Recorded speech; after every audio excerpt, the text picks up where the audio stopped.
Welcome to another episode of Everyday Amazing. I'm your host, Sky Alton. I'm so happy to be here tonight bringing you another amazing episode. Tonight, I'm very proud to bring this person. His name is Coach JT. You might have heard of him. If not, you definitely don't want to miss this episode because he's one of the hottest he has one of the hottest podcasts that's coming out of Sacramento right now.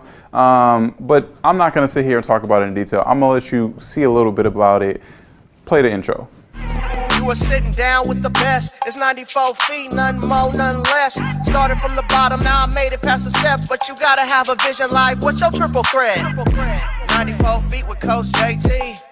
94 feet with Coach JT. 94 feet with Coach JT. 94 feet.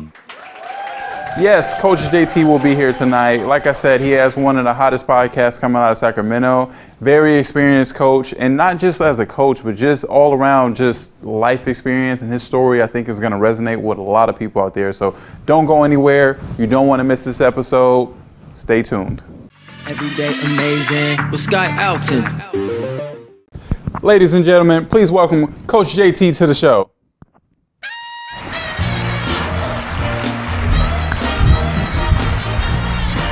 Thanks for having me, brother. Thanks for having me. Appreciate you, man. Thank you. How you doing? It's good, man. It's a dope setup you got good, man. It's pretty Appreciate dope. that. Appreciate that. Sound You know, good. Sacramento's only late night talk show. Hey, if y'all first time watchers, make sure you just spread the word for my man. Get it out there, man. He on to something big. Support him for sure. So, man, before we get into, everything about who you are, just tell me a little bit about, you obviously are from Sac, right? Yep, I am. Tell me a little bit about your upbringing in Sacramento. Man, born and raised Sacramento, South Sacramento, like I said, just going through somebody who's been through not a lot, but family experiences in life has just been good to me overall, right? But starting as a young pup here in Sac, man, it just was, Sac is home. You know what I mean? I'm from Sac, they talk about us a little bit in Southern Cal or being out the Bay Area, I get it. But for me personally, it's just where I've put my feet into the ground and I've involved in just church activity, grew up in the church, playing sports, just networking with people growing up before I knew it was networking, but just becoming as a boy, transitioning pace to a young man, to an adult male now, Sacramento's been that for me. Just have a twin sister and an older sister raised by a single mom, but some people look at it as a bad thing or happens. My mom did great, but also shout out to my supporting cast, the family around us is always, my grandparents are from Mississippi, okay. So we definitely was just raised on that, like family is what we should value and just take a lot of, it means something. Our last names or our families staying together, that means something to us. So just taking pride in that and just supporting each other. Go ahead. Now, you said, originally your family from Mississippi. Yeah. Now, I understand you went to college out there, correct? I did, man. So like I said, throughout life, I went to high school out here, played John F. Kennedy High School, went to Sac City for 2 years, playing basketball all through that time, which I was blessed to do. And then after JUCO, man, my shout out to moms again, right, plugging me already. Didn't have a basketball scholarship, didn't even think I would get a chance to play next level. She makes a call to a guy in Mississippi she went to school with. He was a coach at Alcorn State University. Shout out to the Braves.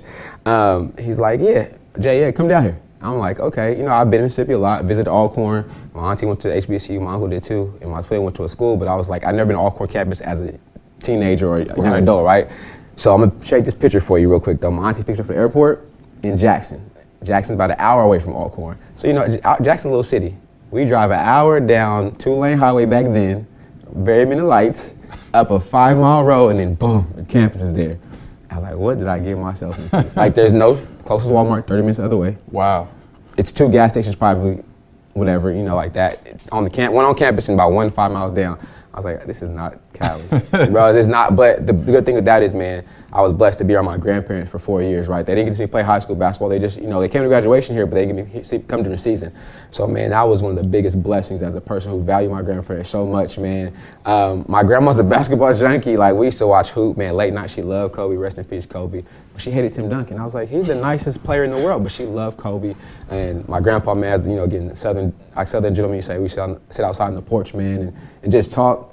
Or just stay out there and chill, man. That country living for me was great. So I'm definitely in both places. I have 2 homes still to this day, man. I support my school as an alumni there and just try to do a lot of things through what I'm doing now. But yeah, that down south bringing and living there too, I believe, and we talked earlier, just about NorCal, Cali, we hustle a little different. So I would take my Cali mentality, but then go to school down there, man. I earned a scholarship, walked on, earned a scholarship, quick side note again, I told the coach when I showed him, he said, "Hey, what's up, JT? You're not 6'3". I was like, "Oh, she told you that?" I was like, "Oh, shout out to mom, but she did what she had to do to get me in there. Get you in she there, plugged yeah. me, but I had to earn. That's the part of my life anyway. Just earn everything. Had to earn a scholarship, not being from Mississippi, not being recruited, but earn a Division I scholarship and got to play 2 years of basketball in there too, man. So it was just great overall. The networking, the family, to my friends to this day, I met down there, and again, like I said, spend time with my mom's side of the family down there.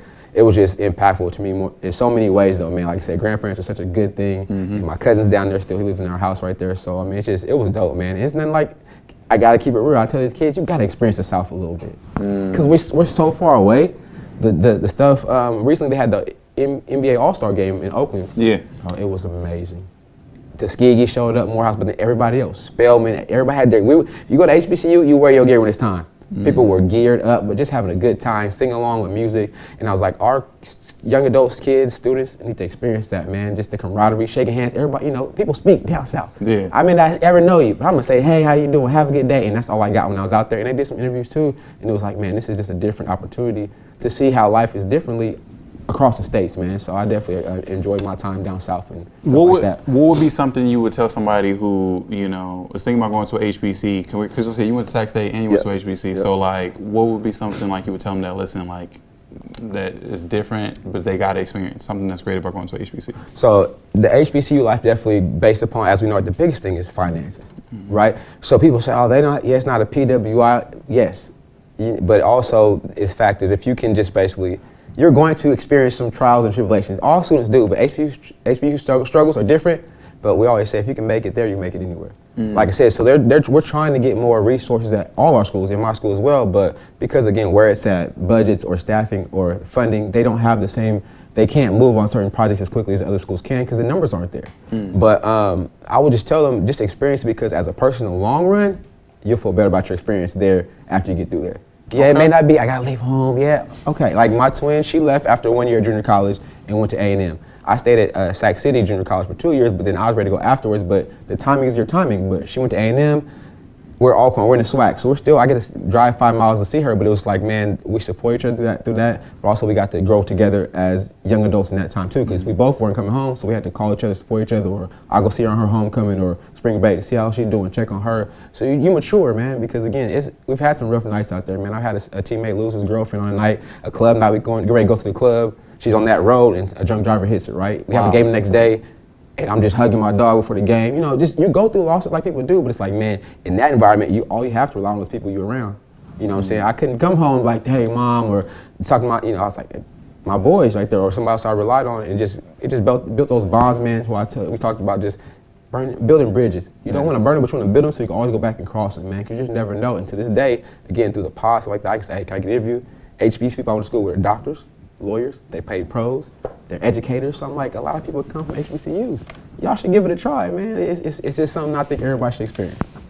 So, okay, something you said about that, man. Like, first of all, just how you talking about how you guys have to stick together and all you got is people around you. That definitely reminds me of, like, man, military. Because, like, a lot of times, like, when you go to military, and I only say this because, like, a lot of my family members have been servicemen. Okay. And all you have is the people around you, because those are the people who are going to help you get home, right? And you're all from different backgrounds. They help you get home. That's tough. Yeah, and like what they would tell me is like they would meet all these people from different backgrounds, from different states, and different ways of living. But when you're together and when you're there, you guys all have the same mission, all the same goal, right? And so all you have is each other, and everybody has to kind of like lean on each other, because if you don't, then everybody can suffer the consequences. So like you telling that story of like, when you go through something, like all I have is like the people, around me, and how people were like super supportive, and how you guys kind of built that, camaraderie and that family, away from home. That's deep, man. That's big. And I know that's why team sports were built. And to me, it's tough now that it's going away from that team aspect, man. Just as far as to my friends to this day, man, I've graduated high school going in June 25 years ago already. But my senior year, I went to Kennedy High School. We go 32-3. We go to the section championship. We lost the championship game to Jesuit High School. We'll never forget it. But through those years, man, them is my dogs. Like, we still kick it to this day. We talk to each other. We did the 1 hour photo thing where everybody's going 1 hour photos with the homies and the girls. We did it. It was us, but that's how tight we were. And I was somewhere earlier and people were talking about how their kids can't go to people's houses because their parents don't know each other, something like that. No, my mom knew my boy on my team, but that's who I was with too. That was, they say, you gonna be with him, stay with them. Or you go to her house, okay, cool. My boy's mom, they call each other, I got them, they cool, they taken care of, they here for the night. You know, it was that type of environment because I didn't have a brother here locally, so it's like, those are my brothers. So either sports, we ride. If something happened, we all ride. Right. We all going, you know what I mean? We going together. We did stuff we weren't supposed to do together. We did stuff we were supposed to do together. But that's between us. And I think, I know as a coach now going on, 19 years, it's tough to see that aspect lose as far as like team game, team sports, because everybody, you know, if you want to play different sports, I get it. Tennis, something else, golf, that's on you. But if you're a team sport, I got to rely on you. You should rely on me, but I should be able to hold you accountable, and me as well. But also, we win together, we lose together. But as long as we both, you know, do it the right way, it's just great memories, man. Like sports, I mean, I've won a lot of games, I've lost a lot of games. Coaching, I've won games, I've lost a lot of games too. But it's like those bonds, those relationships I've built. You can never take that from me or from that person, and it does me it's a blessing, though, man. I went to Antioch Church, man. The motto's been blessed to be a greater blessing to others, man. So tell me a little bit about how that plays into, man, like how you give back to, you know, like the young ones in your coaching style, right? Because like I said, you know, having that experience out there in Mississippi and, you know, building that bond. And so you, I can only assume, man, no, I'm not assuming, I know, you know, it's relatable when you're talking to like the young ones coming up. So tell me a little bit about, man, just like how you approach that. First thing, you get humble real quick. And I'm not gonna lie, that's why I do now in the pod as well, just trying to people the real story, man. Like I said, I had a coaching job early. Finally got my head coaching job 2017 at Casinos Oaks High School. And again, I had been assistant coach for a while, and I thought I was like, yeah, I got this, I'm good. Like, you know, I can do this. This style is just. But I went in and I had loaded teams, man. I won't even lie, that first year, man, loaded team. But I think I was also in that older mentality a little bit. The kids these days are different. Or the game has changed too. But I still wanted to play a different style of game, and I was like, they struggling, they're not giving me what I want. And I was like, okay. But I was still giving all my effort and being up front. Year 2 come around, we go to a new league.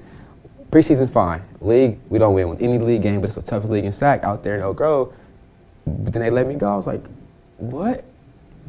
I'm like, what did I do? Right. You know, I was only 2 years. I was told like it takes at least 3 years to turn a program around or a new face to get buy-in, right? And I was like, dang. But also I went back to the drawing board. You know, I was like, okay, wait, is that time for me to hang him up? And I was like, nah. My old junior college coach, Coach Jones, shout out to him. He was like, nah, you can always come home. So I went back for a year at junior college.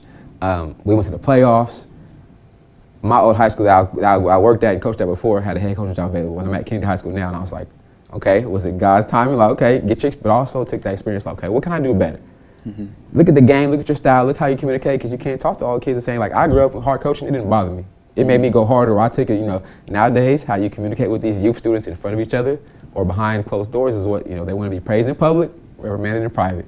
So knowing how to navigate these spaces, man, and through my work, like right now, I'm a community engagement specialist with a nonprofit. We do marijuana prevention for alcohol in teenagers and young adults. It's such a, I think I've been a communicator or an engagement person all my life. I never had a title. I ran after school programs. I was a mental health advocate for years at Kennedy. But it was like, oh, I got a title. I'm a community. I engage my community, but this is home for me. That's why too. So knowing how to, you have to work on those skills. Communicate. I can't talk to Jim the way I talk to Billy over here. You know, so I'm like, it takes repetition. We talked about, right? And I'm a part-time professor too. Now, a man of many hustles. Like, so we're talking about being in Cali, right? So I'm a professor for, 7 years. I teach at Fortune High School in the fall semester.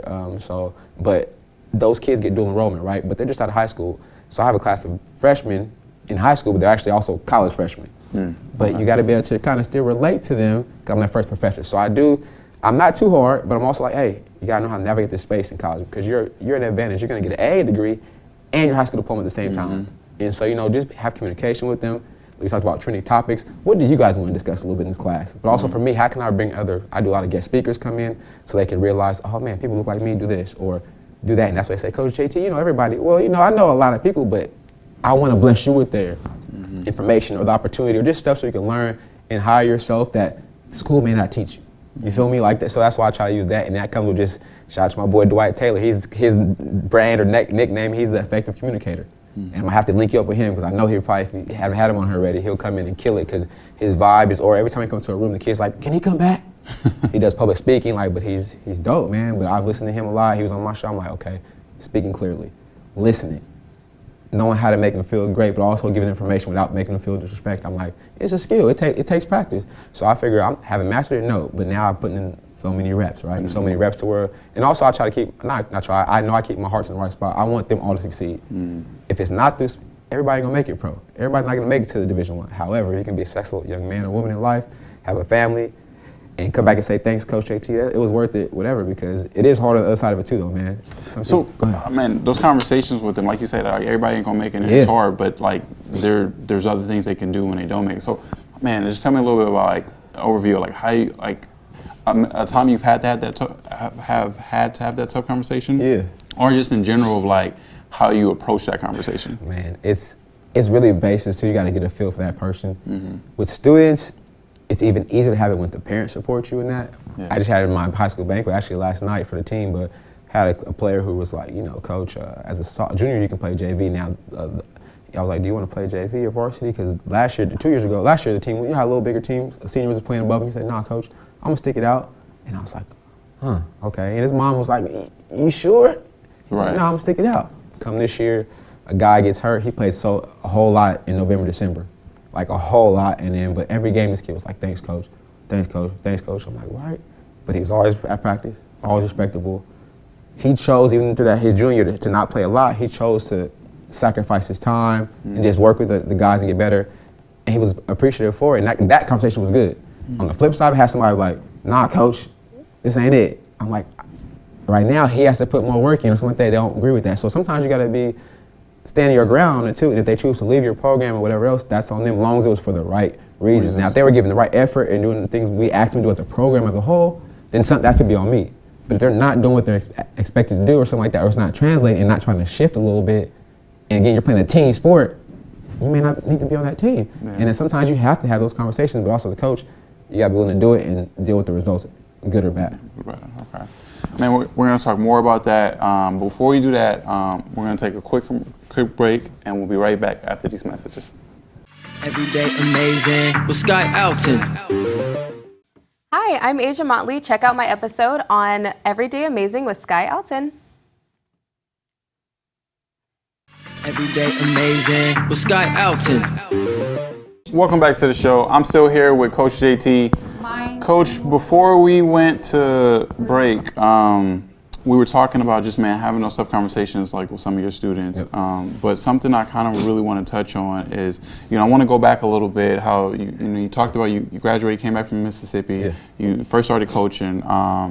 Tell me a little bit about, obviously you've been coaching for a while now, very experienced, but tell me a little bit about, man, how the podcast started, and the journey with that. So, like I said, during COVID hit, and prior to COVID, I was kind of watching them, heard about them, but it was like, but again, during COVID, extra time, we had extra time, so I'm like, well, I'm a sports guy, I still love sports, and they start popping up, man. I think like a couple of the NFL players had theirs, and a couple other people, and I was just like, just started watching them, of course, because, too much, I don't have the cable, I don't watch the cable, I'm a sports, ESPN, or app, watch stuff on the apps, but then I was like, dang, I talk to my boys like this, like, okay, they just doing what we do. That's dope. Okay, I ain't thinking of it. And then somebody asked me to do an interview, and I was like, oh, okay, cool, might be cool, So we do an interview, all audio with my guy, shout out to Odie Strahan, man, in his podcast, man. Shout out to Odie. Straight Talk with Strahan, man. That's Odie. And again, like I told you before, he blessed me. So that my first time was thankful for him. I was saying thank you. But then I was like, man, I could do this. You got a taste of it. Like, I was just like, because we talk. Like, remember we talk. We argue, debate about our teams. That's what everybody was doing on the. I said, they just doing what we do at home, but we do growing up. So, I was like, okay, what? I called him back. I said, hey, man, I'm thinking about doing a podcast. You think you can help me get started? Yeah, what you need to know? I was like, oh, okay. So off top, he just, not simply, just first, I got the okay from him to help me, to ask for help. And like, what? So he told me what to do to get started. I started with the basic. But then as that started, man, I just started watching all the podcasts, not all of them, the main 3 or 4 I wanted to watch every day during the COVID, because, we were half-day work, whatever, I'm watching podcast to podcast, and I was like, all right, I can do this. But also I was blessed, again, being from here, I said, I know a lot of people through coaching, teaching, sports, going to school. And I was like, I think based off my relationship, they might do an interview with me. And they just started, hey, man, you did it? Yeah, I'll do it for you, cool. No second guess people. I was like, somebody said, make a list. I was like, list of 50 people and 100. And I said, all right, let me just stop at this. And I started checking them off because it was going down. I was like, oh, not paying anybody, nobody asking. I was like, nobody asking though too to get paid, just off the strength. But I was like, you know what? I do want to highlight different people, especially in Sacramento, because we have good talent. We have stuff, but who's putting them out there? That part. I said, okay, cool. That's something I can jump people. I said, you know what? I know people outside SAC too. I said, now I can kind of cross network and have different people. And I was like, okay. And they just started going through, oh yeah, I got you, I appreciate you. But then it got good to me as part where people who I interviewed say, I got somebody for you. And I was like, oh, I appreciate that, man. Just making those connections, man. I was like, it was good, but again, it's a new passion, pretty much, right? Love basketball, love sports, but I was like, oh, we can still talk sports in life. But I was like, now this is cool. And everybody said, you talk a lot anyway. You like talking? Yeah, I do. Right. But now it's like, okay, I can talk and get content and create something I enjoy myself. But now what I've learned through repetition and watching podcasts, I'm listening more. And it's like, that's how you know you got a good one, Jay. When you're tired from listening, and I was like, oh, okay. And then I started getting a couple of them episodes where I was like, man, why am I so tired? I only did like a 45-minute interview, but I was like, because I was just engaged, because I do minimal prerequisites for guests because I want to learn on the spot too. But then I'm like, man, that was a good one. That worked, but I was so in tune to what they were saying. I was like, this is dope to me, man. I was like, bro, this is so fun. It's entertaining. It's knowledgeable. But also, again, hopefully that other people see it, either want to be inspired to their own, or they get a message though, because it's still a teaching. As I say, giving a free game, you're teaching people or they're listening who may experience something you've been through or may about to go through it, and they need some guidance or some reassurance or some resources. I said my platform can be for all that. It can be for advertising. I know a lot of my friends got their own businesses. Give me information. I'm shouting it out. I love that, man. First of all, that everything that you just said is kind of similar to like my story, my journey is where like, you know, I had this idea where I wanted to like highlight people that I knew who I thought were amazing.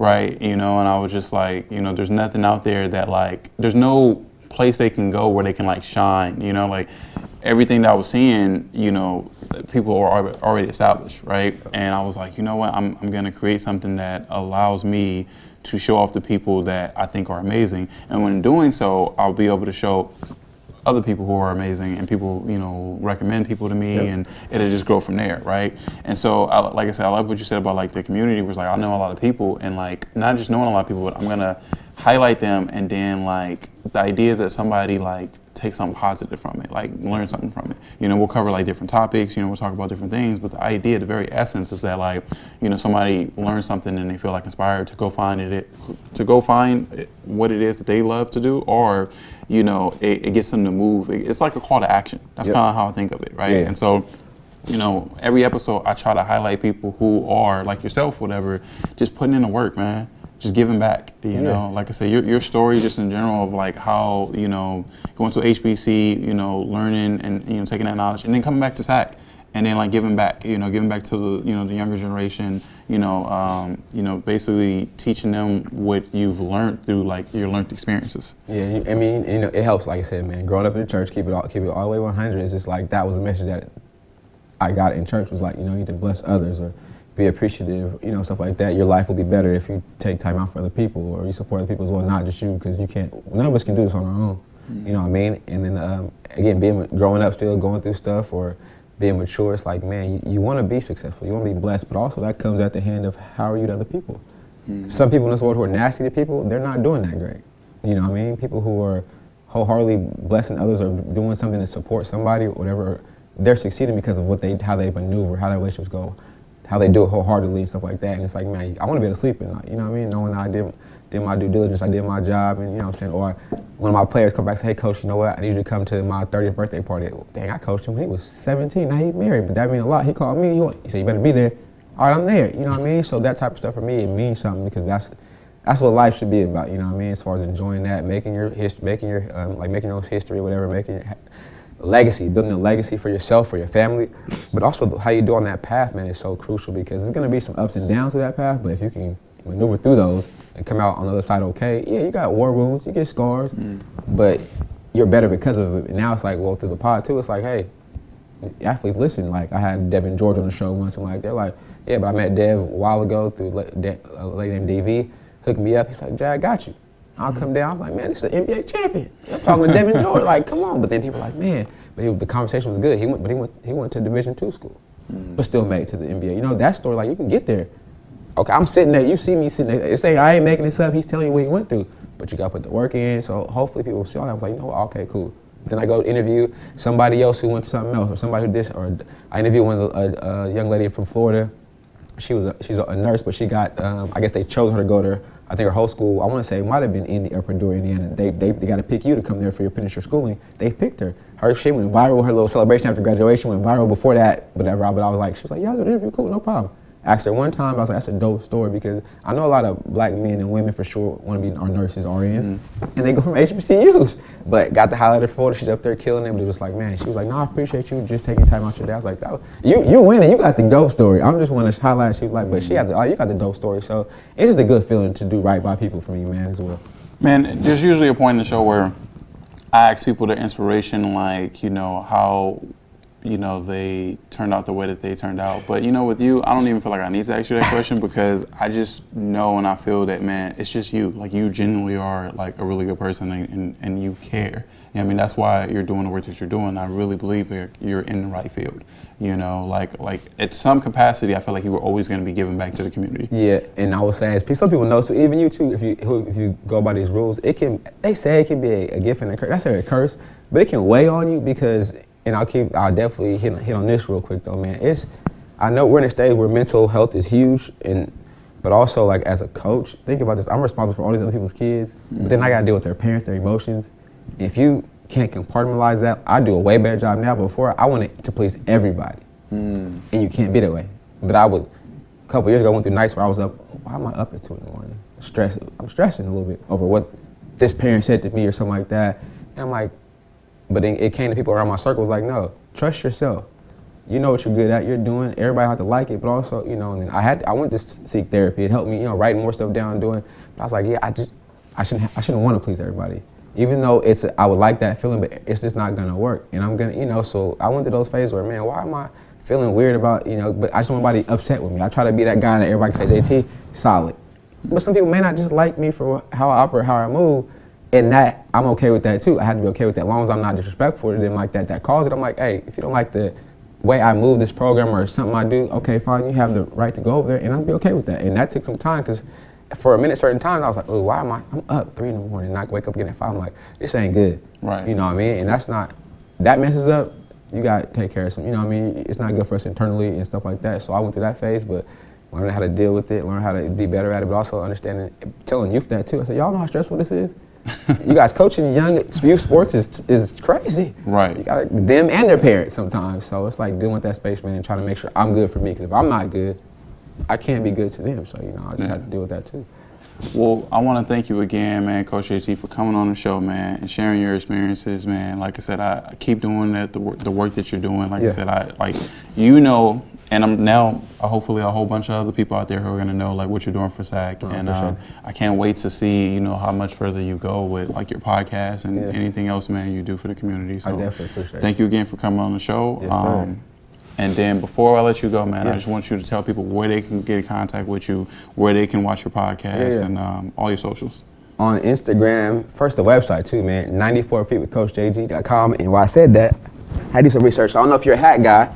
Got your little hat, got your little shirt, the motto, man, stay applying pressure. That's what we on right now, you know what I'm saying? So that's for you too, bro. But 94feetwithcoachjt.com. Also on Instagram, 94feetwithcoachjt. And you know, that's what we're doing, man. So Facebook, it'll be Jarris Roberts on Facebook. So you can look up there, man. But just trying to hit the website, man. But shout out to you too as well and your team here. Definitely dope opportunity, man, to do something that I think you're passionate about a lot and want to see you succeed, brother, too. So like I said, man, this is definitely a dope atmosphere, dope setup, and you're on some big and better things, man. Appreciate that. Appreciate man. you too, Thank you man. again. Man. Appreciate you. And for those of you out there, I hope you enjoyed this episode. As always, I strive to bring you guys amazing people from all over California, all over Sacramento. And until next time, I'll see you then.